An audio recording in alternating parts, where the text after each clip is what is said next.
everyone. Welcome back to Mental Health Not Monday. I am your host, Matt Novak, Creative Director at Emergence, and my co-host and friend and confidant, and really the person who is the professional expertise behind this whole premise is Phil Bracco. Phil, what is your official title here at Emergence? At Emergence, pastor over systems of care, which is kind of funny. Yeah. Pastor of a system, but that's not what we really mean. Pastor of a system.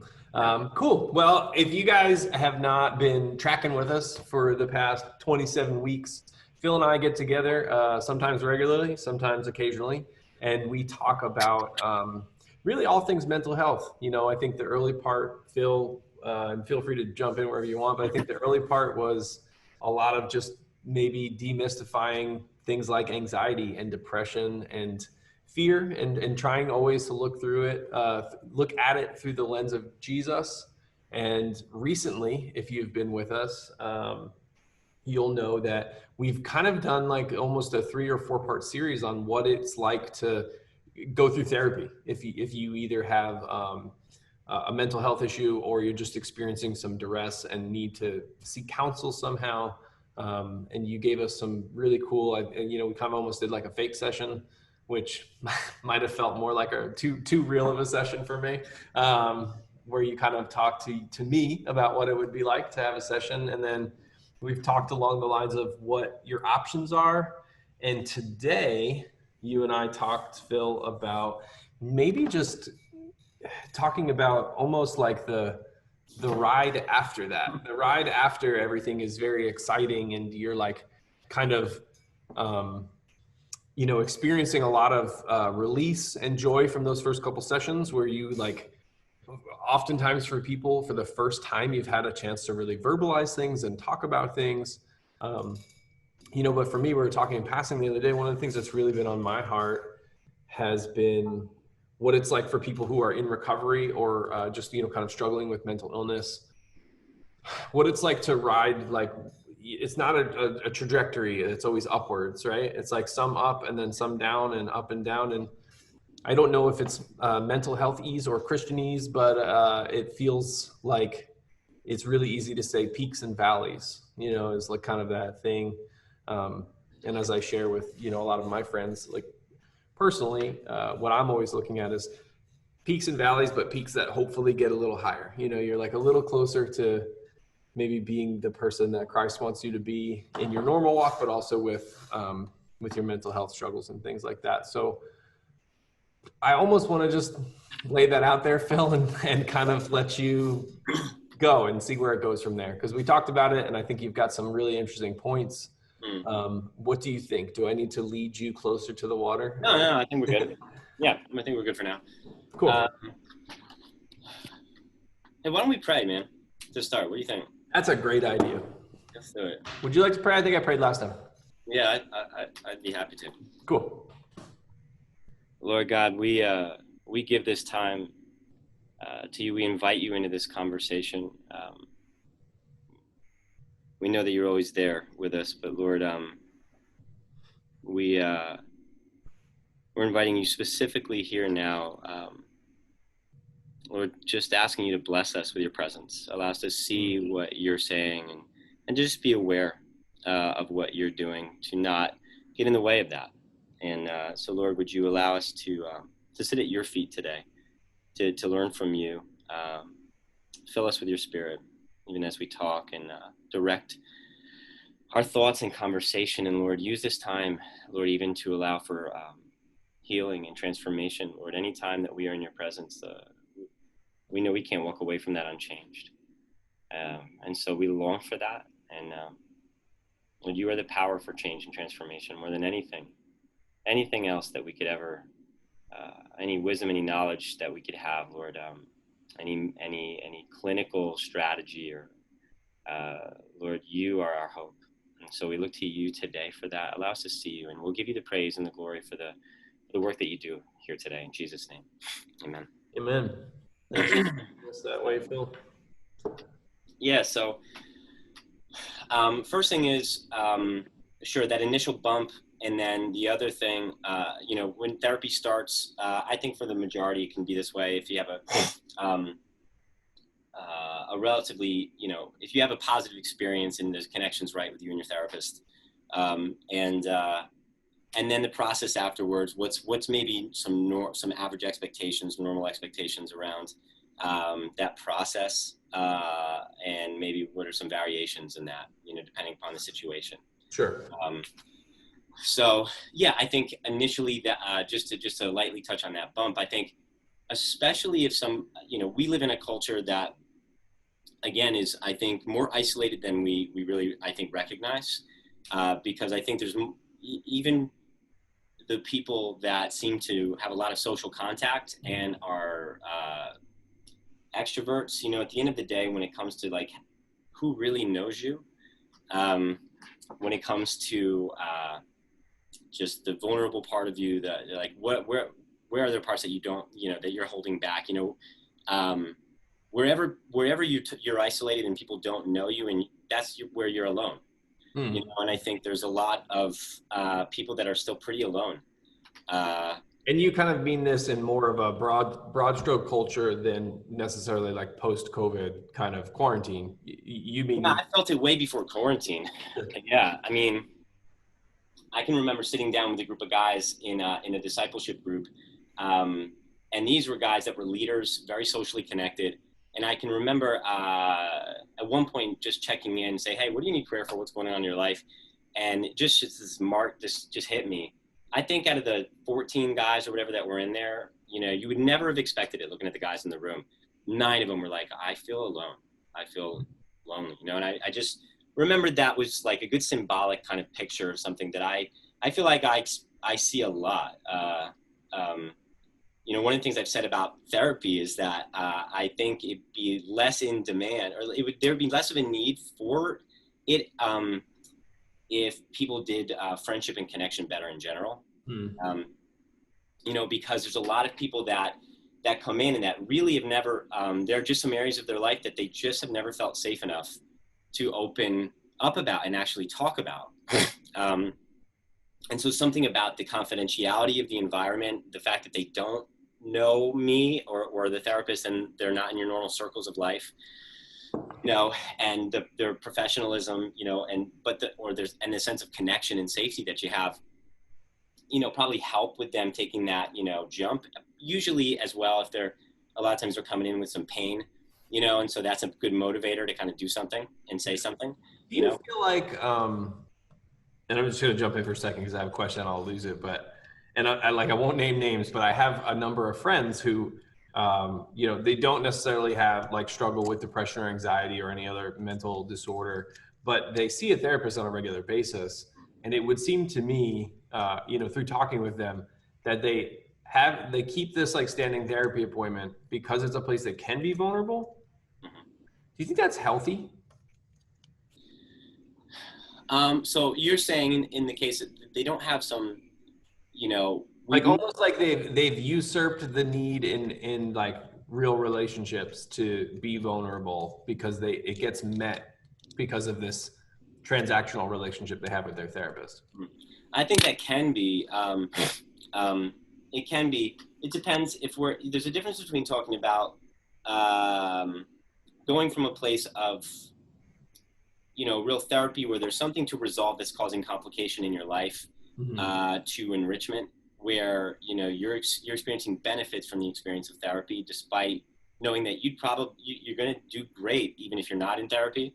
But this is enhancing, and it's a benefit to you. Now, there's a difference between that and what you're talking about, I think, because what you're talking about is, and I find that this happens a lot in therapy, when I'm working with somebody, because a lot I want to work myself out of a job, to be honest. I mean, I think it's a good goal for a therapist in terms of I don't want you to need me, you know, Sure. um, and I want to empower you.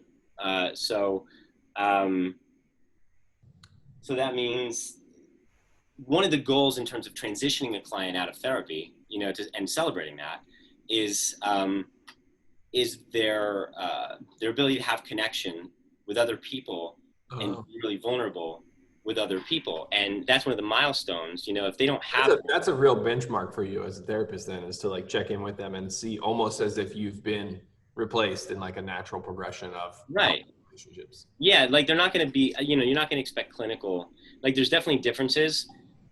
In some ways, I think now I come from a very collaborative approach as a therapist, and there are differences, but so it's going to feel a lot like a friendship and mutual respect, a lot of dignity in both, but there's definitely differences. When you come into therapy, it's going to be all about you, and and anything I say about me is going to be to serve you, and it's going to be related to something that benefits you, and any friendship where that's the deal is lopsided and probably pretty unhealthy, whereas a good friendship is going to be reciprocal. So and if you're the needy one all the time, that's pretty unhealthy, or if the other person doesn't know how to be needy, that's pretty unhealthy, so so I think you want to know that the other person has friends in areas where they can be vulnerable and connect and not be alone, talk through things. Not that they should expect a clinical thing from, a clinical professionalism from other people, or that these people will, every time they're there with them, will allow it to be about them for this significant amount of time. But Sure. Yeah, in general, what you're saying. You're not looking for them to have an apples to apples relationship with someone Yeah. else, but just you're looking for health in general. Yeah, that they're connected and can share honestly, vulnerably. So yeah, so that's a benchmark. But when they don't have that, I do think it can be unhealthy when somebody is they're stuck and they're not attempting to push towards that, and now they're leaning in a dependent way on therapy without, there can come a point where you're saying, hey, I'm becoming a barricade to you taking this step, and so I need to know that you're working towards that, or else it might be the healthiest thing for me to say, hey, I might need to step back. Sure. So you feel that kind of tension. That's a big responsibility to bear. Yeah. Well, I think it's also just recognize not having a savior complex. I think it's just yeah, sure. Right. Just realizing, right. I don't want to be in a place where you need me. Yeah. Yep. All right. So, Well, thanks for humoring me. Back on track. So people are finding, sometimes again for the first time, like a place in you or in a therapist to be vulnerable. Yeah, and that can be liberating. Like excitement, elation, relief. Mm-hmm. Yeah, that in of itself, typically for the majority, in my experience, of people that come in, that experience of relief, of like, this was brought out on the table. I've said this, I've heard it outside my own head. I've been communicating about it. Like, just, there can be benefits of that can make the person almost in a deceptive way at times, if you're not careful, feel like, wow, like I'm good. Like we don't have to do this anymore. Thank you. And you know what, when things are not complicated enough, or when they've had good rhythms in their life, sometimes that can really be beneficial enough where it can be a wake up call to be like, I need to talk about my crap, like with other people, but most of the time, there's this sense in which after that, wow, like that was amazing. Like usually it will bring some tears, it will bring some emotion, because there's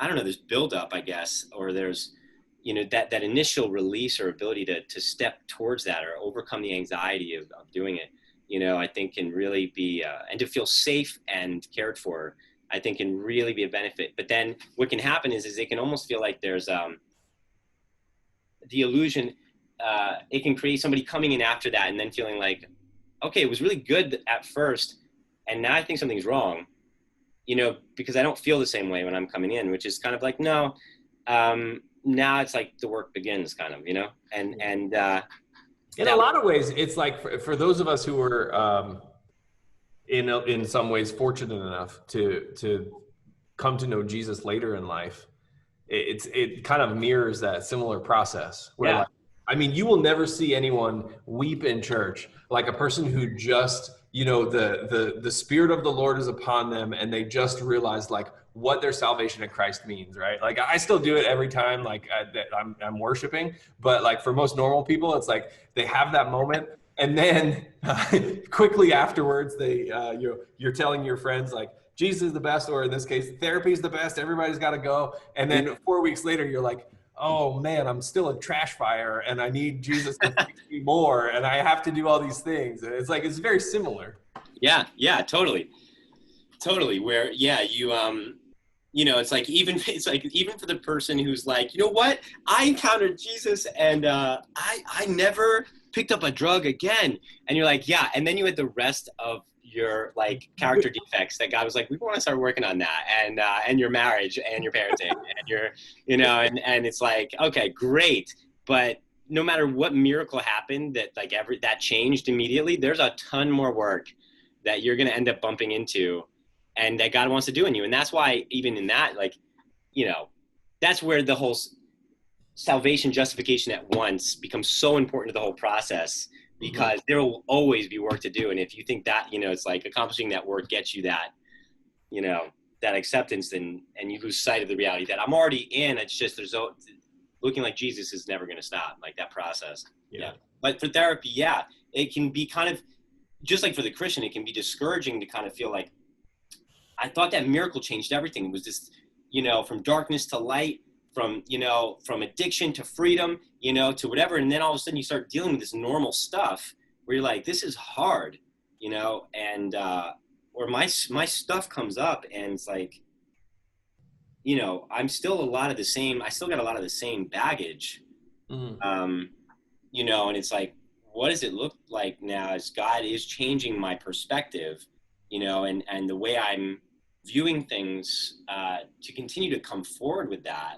Hopefully the gospel in that sense gives me the freedom to keep looking at it, you know, but to keep bringing it and saying, wow, this is going to take time. This is a process, you know, and I think that can be discouraging to somebody who wants the miracle to change everything at once. It's like, no, like there's going to be a process, you know. Well, I think it's hard too. Like in North Jersey, there's so many type A people too, who are just like very accustomed to looking at growth rates and spreadsheets and business plans and a lot of Gantt charts and whatever it is you have, that like everything is very neat and tidy. And I'm not saying that's a bad thing at all, but it is interesting when you have to then deal with the flexibility or sometimes inflexibility of your own, you know, mind and your own humanity. Kind of gums up the works when it comes to like, well, it's week 4 of therapy, so I should be X% better. And on week 5, I'm going to be a little bit better. I'm not going to feel worse that day. I'm going to feel better. But that is not the world that God has put us in, right? So it's like, no, and I experience that a lot. Like I get a lot of, you know, we live in an area where there's a lot of high professionalism, or a lot of people that are used to, like you're saying, and one of the personality types that I love working with them, you know, but yeah, A types that come in and they're like, I don't know how many times I've heard this, but just like, hey, listen, you don't have to, you know, dance around in all this safe talk with me. Like I can handle it. Just tell me what I need to do and tell me how it is. And like, let's just get to the point, you know, I can do that. I want that from you, you know? And, you know, on one hand, it's like, I can work with that and I appreciate that. And there's a sense of like, okay, so you really like the practical stuff and that's really helpful for you. And I'll risk kind of stepping out and kind of being a little blunt with you at times if you need that, you know, if you want that. But there's also the sense of like, that's not gonna, having that bit of knowledge right there, even if we can ascertain it, doesn't mean that there won't, that's like knowing exercise science and not actually going to the gym, you know. That's like, or like reading a Bible verse and you know, having your life changed by the reality that Christ has saved you. Right. Some of this is just a messy process that you need to walk through. It's like, you can't just know how a bone heals and then expect your recovery to be quicker, you know, like meaning even if you can do things to quick up the process of a bone breakage healing, you know, you're just going to have to go through the process of taking care of that baby, you know, and being healthy. That example is very discouraging to me right now. Why is that? I have a broken bone right now. That is really running. Yeah.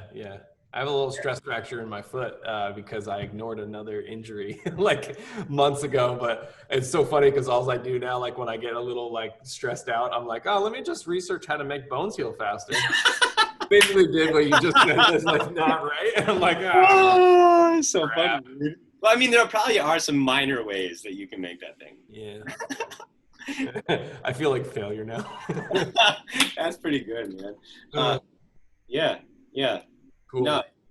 but just to be, it's like it's like in family therapy or couples therapy, especially for people like there's one person in that mix that is a problem solver typically, like somebody who goes to work and it is not productive. It's like not productive for the contractor to go to work and like spend a lot of time on everybody's feelings.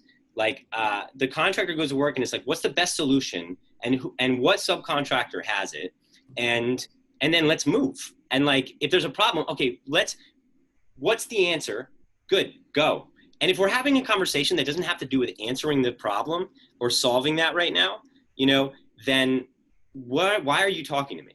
You know, um, not that they're not friendly, whatever. But in the phrase the doings in the dialogue, in terms of for a marital couple who need to build trust or form connection or hear each other, or where you actually she doesn't want you to fix her right now, and she doesn't want she has more information on solving her problem, way more than you do. She's in it, and doesn't isn't sitting there hoping that you just come up with like that.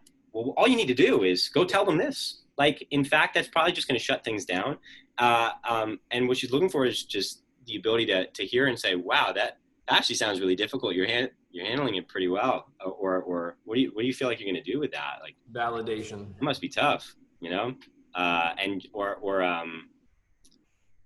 understanding where you're coming from and connecting. Not that people don't ever want to hear your take on the solution. Of course they do sometimes, but just to say, like, and really that matters, like, to listen and to just tune in. And it's like, that might be the most productive way of getting things better in your marriage than you can do. And it feels like the biggest waste of your time possible. Right. Well, I hope not. Yeah. Right. Or Yeah. if it does, I think you probably should approach that with some prayer. But Well, in a loving way. I think for some people, they just legit think that, like, how am I helping you if I'm not helping you to solve this right now? And they just think that, like, it's not. I don't think it's a bad thing. I think that the response to people like that is typically to say, "What is it? It's not the destination, but it's the journey," which Yeah. you could put on like a canvas and sell at Hobby Lobby. But it is feels very true. Like, it's like that process of, especially for married, like for me and my wife, I know, because I do have a tendency to be that fixer. Yeah. But there's just something that's so, like, coming alongside my wife and being able to pray with her and hear her versus me being like, I know how to fix this for you. We're going to do this. The first option doesn't fix things, but it's so much more effective at building a relationship, which is what's really important. Right. Yep. Yep. Yeah. So now, if we're talking about the process still, like, Yeah, I figured we'd wander back to it eventually. yeah. So I think initially, oftentimes people have that bump. There are some people that won't have that bump, initially, because there's definitely a category of people. I'm just going to mention this. In my experience, that really get stressed out by externalizing, like, by having to talk about the things that are happening inside. Mm-hmm. For the majority of people, I think they experience relief when they get connection from that. There's a portion of people that basically, until they experience enough pain and have to, they just don't want to, and it doesn't feel good to them. And that's like, there's actually no, like, cathartic response. Like, so there's no motivation to do it. Is that what you're saying is going on? Yeah. I mean, that's so not my experience. It's taken, I feel like, a lot of me trying to learn, on that one, because I definitely learned by fire in terms of realizing, like, really, like, it didn't make sense to me, I think. But just a good portion of people, I think, a lot of times what I've learned is that for these people very early on in their life, they stopped trying to reach out for help because it was pretty unsafe. From childhood, like, it made things worse when they tried to be vulnerable or to talk with somebody or to reach out. And so from early on, it was like, I don't want what's inside outside, because that is it makes it worse, and it becomes somehow like torture, for them to need to do that. And while I do think eventually healing might look like that feeling safer, for them and feeling better. There's just been a category of people where that maybe it happened early on enough, or maybe it's just a long, like it's going to take, where it's very hard, and they need to push themselves because the natural motivation of relief isn't necessarily there. And so unless they are in a super dark place or like really down, it's like that's the thing that ends up catalyzing them. And otherwise they're going to be like, no, I'm good. I don't want to, you know?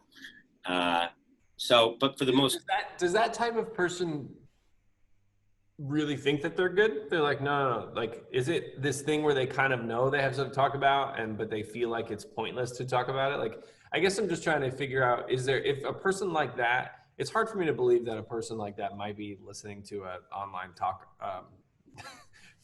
about therapy. But if there is that person listening now, like is there any like practical suggestions or anything to know if you're that person, if it's kind of like covert and like hidden in your person? Like, yeah, kind of. Cause I mean, the thing I was going to say is that they're going to be more prone to like self-deception, like meaning, sure. Yeah, in terms of, no, I just think that, sure, like it's not, this does nothing for me. It's not, yeah. And I think there probably is a decent amount of self-awareness depending upon the person in terms of like, listen, I know you're right, that talking about things would probably be better for me, but like, I'm willing to take the risk because it really sucks that much. And I don't, like I really hate the experience that much. And, that I get it and I choose not to, yeah, for that person, it's kind of like, some of it's the obvious answer, I think a lot of benefit can come from really working to do some homework on what safe people look like and how to identify them, because I think there might be a good likelihood that in the past, there's this mystery around why do people keep hurting me, or why when I reach out, does it end up being worse every time, or what am I even doing at this point of time? Enough time has gone on enough because of the damage done to contribute to that or to help create that, and so I think knowing that there really are people who can be safer, and there are things that I can learn in terms of protecting my own heart, but oftentimes I feel like for them it's kind of like, that's a lot of work and I don't know that I want to, but to do some of that research and that you can grow in that, and then there really can be some relief. I think more than that, of course, one person that we can know that it's on our end if we're being hurt is Christ. I mean, he's the one person that just won't screw us over, right? Yeah. So eloquently put. Yeah, right? You like that? I did. All right. Sorry. I'm the king of sidetracking you today. But so aside from that people group that might reject, kind of reject, for better words, reject therapy, reject talking about feelings. We have the group of people who has decided for whatever reason to take the leap, felt kind of this enormous relief, almost elation. Maybe some people, you get kind of that dopamine rush of connection and getting to say all these things that have been on your heart for so long, et cetera, et cetera. How do you deal with, and I'm asking you too, because I know that you do some like addiction counseling, you work with people in R&R, and then some stuff outside of that. Like, if we look at it from that sense too, someone who has gotten clean and sober and perhaps, done really well and then had a relapse, or something like that. I get the sense personally from my life experience, you feel like you've made so many gains and now you're back to square one. Yeah. How do you avoid that and kind of recognize sometimes a lot of these things are not square one? You're just like knocked down a peg. Yeah. So, addiction, I'll say this first generally, and then the addiction community, might be, a good one to just look at for a second, because there's some unique things there, but I think it does overlap into a lot of other, because I meant in a general sense. I don't mean to necessarily put them in the same category in terms of growth expectations. And, certainly Yeah. for someone who's, recovering, um, So, especially in the addiction arena, you have a little less wiggle room too, I think, to like when it comes to like taking steps back and things like that. So I don't want to mince words, but I think you might understand what I'm saying. yeah, no, I think I do. Um, I think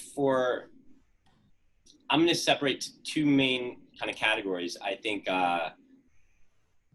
in general, where let's say there's some clarity, oh, versus the person where there's a real mystery over like if there's something clinically very wrong or symptoms that are going on that there's a mystery in terms of figuring out what is going on with me. Hmm. That journey is a little different because you want to get, before you get clarity, I mean, clarity is like a step in and of itself in terms of what are we dealing with. Sure. And so that, and then once you have that, then it's kind of like, okay, the peaks and valleys. But I think oftentimes what happens is I'm on this journey and now I can talk and explore and as I'm and kind of look with a reflective or an intentional lens, and I start to notice patterns and let's say it starts with the symptoms. I'm realizing like, here are these symptoms. Why do they happen? The easy answers aren't working. So what's going on with that?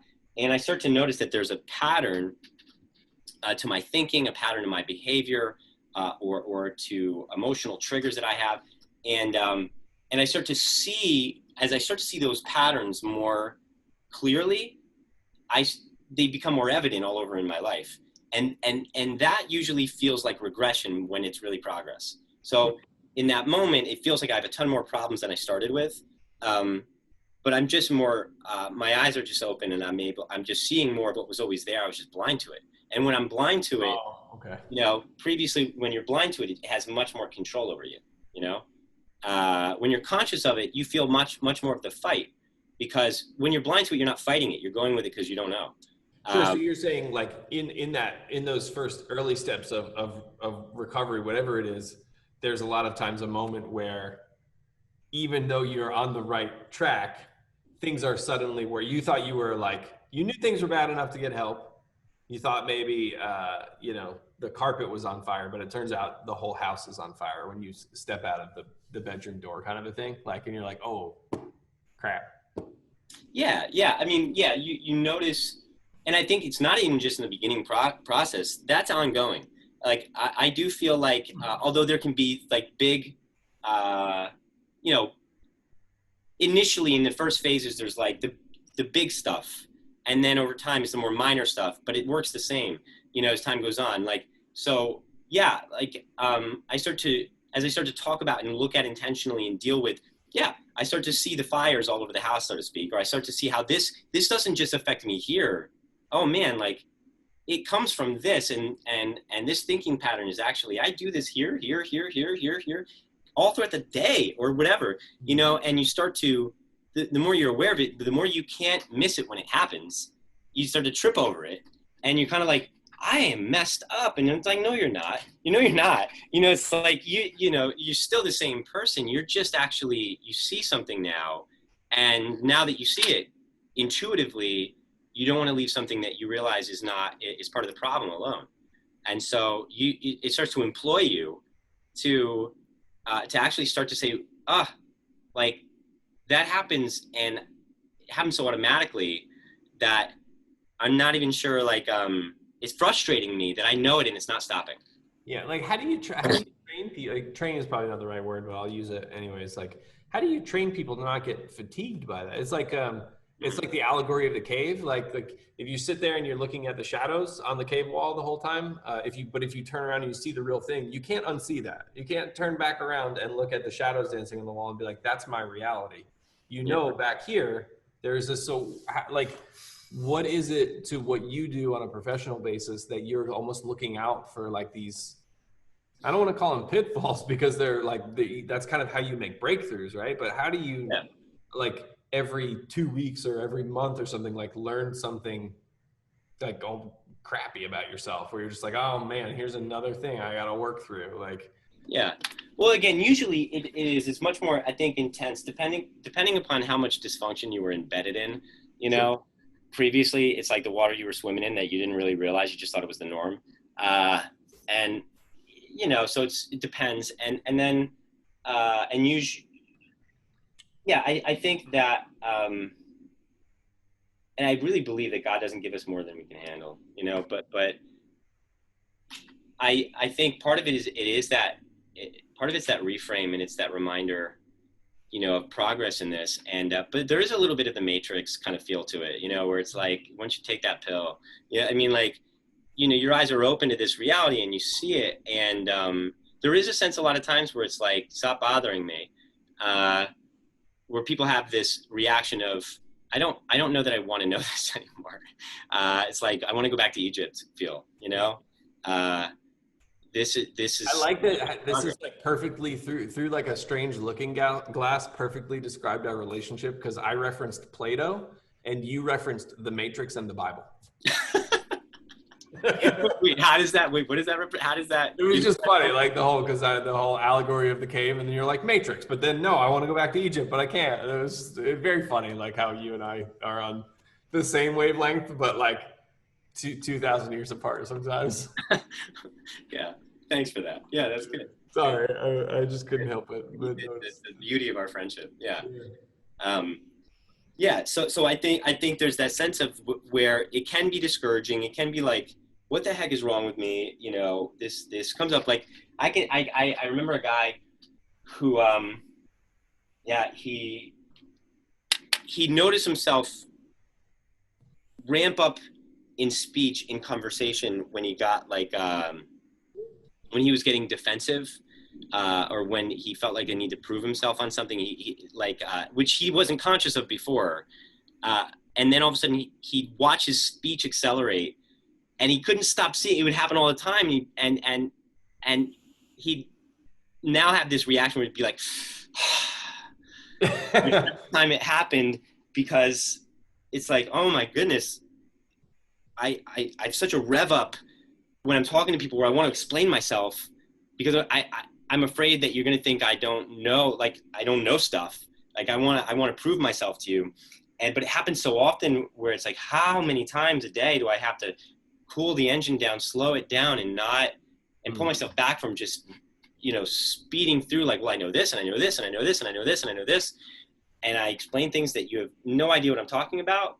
So as to hopefully show you that I'm intelligent. And it was really hard, I think, to look at that. But I feel like over a couple, over some time, this guy's got such a handle on that, where, yeah, it happens sometimes, but he's got such a peace about, like, that's not, I don't have that same, I recognize the autopilot that there can be that insecurity that wakes back up, that I want to be seen as, intelligent, as that I know about this, that and want to show my worth by communicating that. But I'm not enslaved to that narrative anymore. I'm conscious of it. And so, yeah, I see it, but it's pretty easy these days to kind of be like, I don't want to do that. And to kind of get to just talk normally and not over explain myself in order to prove something, So I think at first it's like, whoa, I do that a lot. And it's like, if you've ever heard your own voice on a recording or have to watch yourself, I mean, for me, even watching do this all the time now. Yeah, this is torture for me. It, like, to go back and listen. My nervous accelerator is drinking 50 glasses of water. Oh, really? I didn't know that. That's your tell, huh? No, I just like to hydrate, but it's funny how much I realize how much water I drink because I have to look at my dumb face while we do this. I know. Yeah, my guy's drinking more water. But it's almost like when you hear yourself, it's so easy to just be so annoyed or so like by the little things that you do that other people probably don't notice. Maybe, I don't know, but they probably don't notice as much. And so you start to notice it, and that's just really frustrating to have to look in the face of something that you wish didn't look like that, or didn't come off like that, or wasn't based on insecurity, or wasn't, a defense mechanism. And but awareness is just there's a really organic, I mean, God made our bodies, I think, to heal. So there is a sense where there's a limited, aspect to that, I guess, if you look at the theology of the fall, but there's, but intuitively, as we recognize a problem, our body's at work trying to resolve it. And so, can we go into denial? Yeah. But the more aware we are, the more we see it, the more, yeah, it bothers us. But that bothering is it's promoting a sense of like, I want this to be resolved. I want to do something with it. And that will help to bring motivation, which makes for a great partnership in therapy, but it's not easy, and it's frustrating, and it's hard,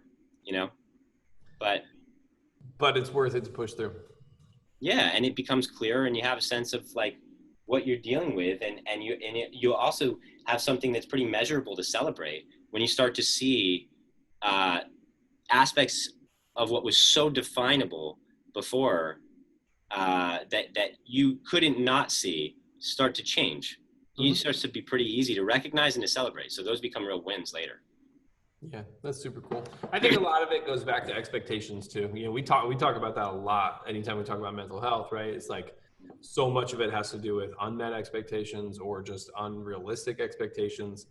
And I think part of it's culture. Like there's this strange thing that happened where I think realism started getting labeled as pessimism, and it was almost like not cool to be realistic. But in this sense, I mean, and I'm speaking from personal experience, not any type of professional experience, but going into these things with realistic expectations of like, I'm going to talk to this person. I'm going to talk about my feelings. I'm going to talk about things that I've been exposed about myself, not going in this month, in this 2 weeks, 2 weeks of sessions or whatever, I'm going to get completely cured of whatever's like kind of, ailing me or whatever I have issues with. I think if you just go in with those small goals of like you talked about, being vulnerable, being honest, kind of looking in that bit of a mirror that therapy and the Bible and prayer tends to expose in us a little bit, I think you'll be in a much healthier place to grow from therapy.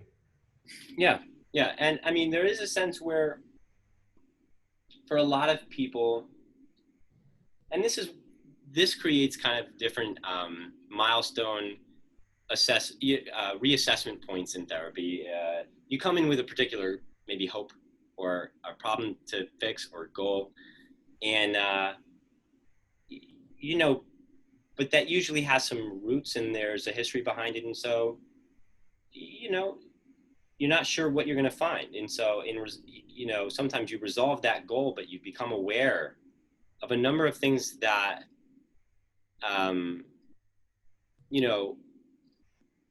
really you didn't see before that are contributing to this, that aren't just going to go away without intentionality, aren't going to just change without intentionality. And it's really easy to just go back to life and go back to autopilot. And in that sense, you can go back into the matrix, so to speak. Like in that sense, sure. Usually, you get back to life enough, and if what's happening to you is not impairing enough, then you'll forget, for a while. And, and I guess in some instances, if that just means minor, like you could be having more freedom and more,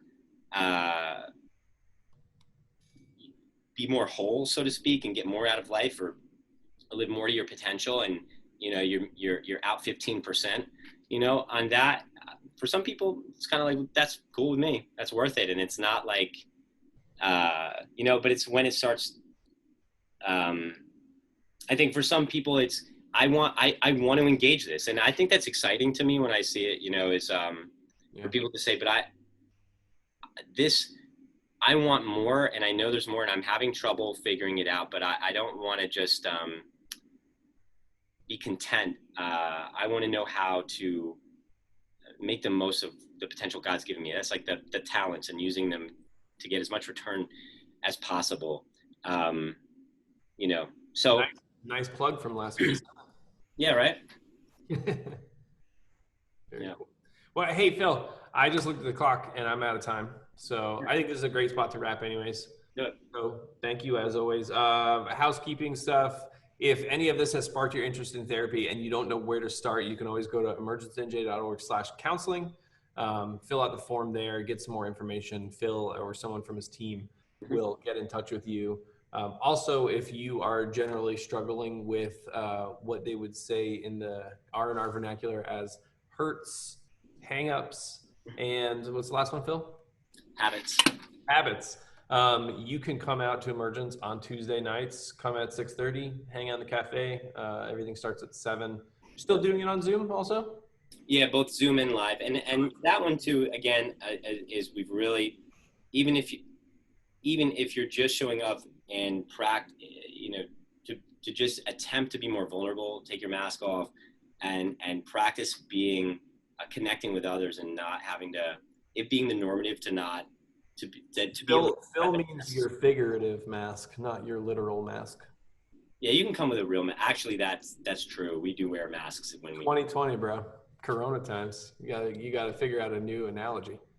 yeah, take off your mask and keep on your mask. Yeah. Anyways, yeah, so those are two great resources. Also, if there's anything, we're going to keep on keeping on. We don't do this every week anymore, but we do it. It's about every 3 to 4 weeks, something like that. So if there's a topic or a question you have, leave it in the comments. I always forget if it's over here or over here because of the stack thing. But anyways, yeah, leave us a comment or email me, matthew.novak@emergencenj.org. And that's it, Phil. Thank you so much. Man. Can't wait to hang out with you IRL soon and be buds. Yeah. See you. Oh.